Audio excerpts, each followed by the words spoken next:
Dozens of downtown Savannah residents gathered to express their frustration about how tourism impacts their neighborhood, especially at night. WSAV's Christine Quayle listened to their concerns, and she is joining us now with what they're pushing for.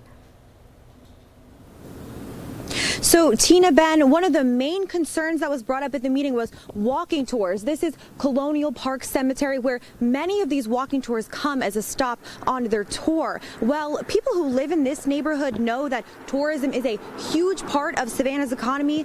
That tonight's meeting, they were pleading for what they say is balance. Savannah residents who are part of the Downtown Neighborhood Association gathered at the Coastal Georgia Center Tuesday night, and many of them were very passionate about one thing: the tours happening where they live. Residents have been compromising for years. It's time for us to be heard. The Neighborhood Association says their main concerns with the tours are the crowding of sidewalks and streets, lack of parking, and noise from tours operating at night. When it gets too crowded and congested and people can't even come down from outside in the suburbs for an evening dinner, it becomes a place that nobody wants to go anymore. Starting at the beginning of this month, the city instituted a 90-day pilot program that prohibits walking tours south of Liberty Street after 10 p.m. However, residents don't think it's enough, pushing for the tours to end sooner.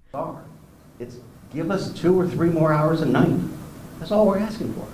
And give the industry time to adjust their schedules so they can manage expectations of their customers. In response, the Savannah Association of Local Tours said in a statement, quote, "From our own observations, walking tours are not the source of noise disturbances. There are far more pressing issues to be considered, such as homelessness in our squares." Residents, but we represent the businesses also, so we have to give some consideration to both sides. That's why the 90-day pilot was put in place. A lot of people will not agree with it, but we have to try something. Well, there were only a few people representing the tour companies at the meeting. The Downtown Business Association did bring up the issue of jobs and revenue. And get some data about what the economics look like for our walking tour owners, and also every restaurant, bar, retailer, foot store, salon, all types of stores that are impacted by the changing of the tours, because we know that before foot traffic, it increases the economy and the exposure of our businesses.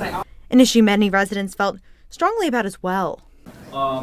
There was the discussion of jobs and money. Well, you know, a lot of us who live here have jobs. How about that? Isn't that interesting? Okay, bye. And when I have a job in the morning, I need to sleep at night. So as for those tour companies, they say there are enough regulations in place already, and they hope the curfew under the pilot program won't be implemented permanently. Reporting in Savannah, Christine Quayle, WSAV News 3, on your side.